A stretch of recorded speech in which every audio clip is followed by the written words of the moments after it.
we are going to be making some potato salad, and I have some baby back ribs that I wanted to cook, and we might even fry up some cabbage.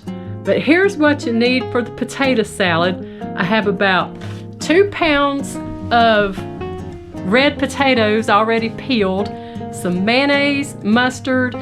You can use dill or sweet relish, salt and pepper, celery seed, and diced pimentos.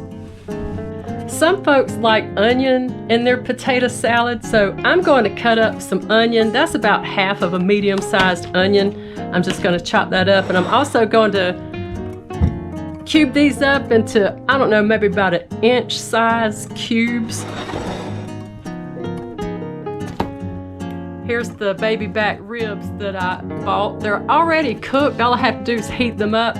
So I'll probably just stick those in the oven and let them go. I also have a green cabbage that I'm going to cook with some onions. We're going to chop it up. Here's my chopped onions. I did a rough chop for the ones that I'm putting in the potato salad, and did a very fine chop on the ones that's going into my cabbage. Here's the cabbage cut up. That's about 1/4 of the cabbage. I just did a slice off the side of the head of it, and then I just finely chopped it. That's going to cook down to a little bit of nothing once all the water cooks out of it. So there's our 2.5 pounds of potatoes cut up into, rough size cubes. That's a 2.5 quart baking dish, so that kind of tells you how many you need. Now, the trick to cooking potato salad is you don't want to cook these to the point that they're all the way done. Once you start mixing it up with all your ingredients, you're going to end up with mashed potatoes, so we're not going to do that. Normally, once your water comes to a boil, to cook them all the way is 10 minutes. So I'm going to cook them about 7 minutes after the water comes to a boil. The potatoes are in the pot, and we're just waiting for that water to come to a boil. And once it does, 7 minutes, and then we'll drain them.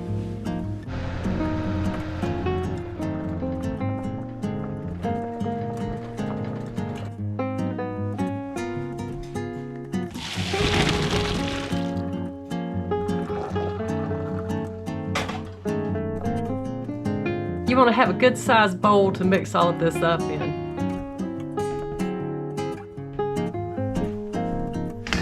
There's our potatoes. Now, I did run some cold water over that, but it's still hot and steamy. There's the eternal argument in the South over whether you want hot potato salad or cold potato salad. It's almost a religion like barbecue. Now, me personally, I'm a cold potato salad person, but we're gonna mix all this stuff up while it's hot and stick it in the fridge. This is going to be kind of hard for me to tell you how much, because in the South, we do what we call eyeball it. So I always eyeball how much ingredients I put in anything. I don't measure anything, so we're just gonna wing it. Gonna start with our onions. I'll just sprinkle those in there. I didn't do a whole bunch of onions. We're gonna go with our pimentos. I was thinking about putting the entire jar as a 4 ounce, but I don't know. I think that's gonna be too many. I'm just gonna dump. Oh, just put the whole thing in there. We'll do the whole thing. Why not? Let's go ahead and give all that a stir. I did drain the pimentos a little bit, but I still left some of the juice in there. All right, let's put some pickles in it. You can use whatever size pickles you want. You know what? This is what I originally had. I'm going with Plan B. That's what I'm talking about right there, some homemade pickles. I'm gonna put about oh, I don't know, half a cup in there. My aunt made those pickles. Okay, there's half a cup. Just gonna sprinkle those in and see how that looks. It looks like plenty. Let's give it a stir. Yes, that looks good. See how these potatoes are holding up when I stir? If they were cooked too much, it would be mashed potatoes. They're still kind of flaking off a little bit, but you just don't want it to disintegrate entirely. Now, like I said, I don't measure anything, so I'm gonna assume half a cup of mayonnaise. Mayonnaise is another religion in the South because everybody in the South hails to Duke's mayonnaise. I'm probably the only Southerner that does not like Duke's mayonnaise. What? All right, this is Hellmann's, but I usually just use the store brand. You don't want a mayonnaise that has a sweet undertone. You want it to be a little bit on the savory side. I haven't used Hellmann's in a long time, so it might be opposite of what I need, but here we go. Oh, it looks like half a cup's plenty. You can put however much you want in there depending on how creamy you like your potato salad. All right, now we're gonna add some mustard. We're gonna say 3 tablespoons of mustard. I don't know, this is how I do it. Maybe 1 tablespoon. However much you want. It's got a red tint to it because I've put a lot of the juice for those pimentos in there.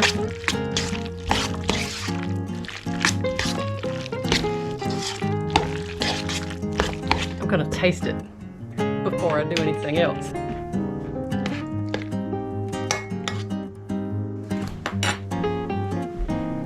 Oh, that's good.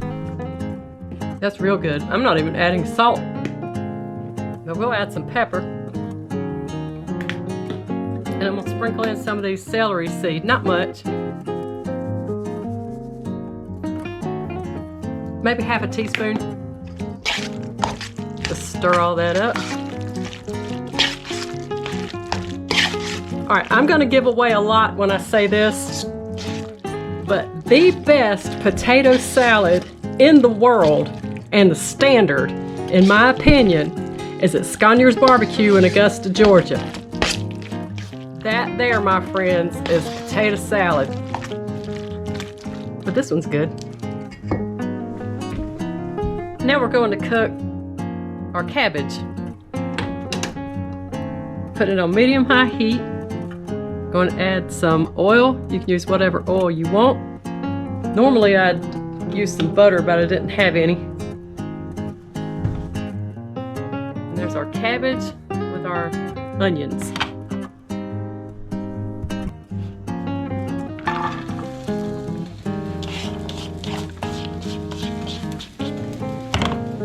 A little salt and pepper.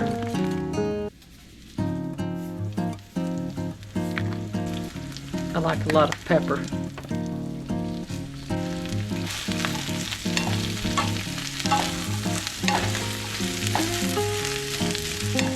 I make sure all of it gets coated with the oil, and then I'm going to cover it, let it cook until it gets a little soft.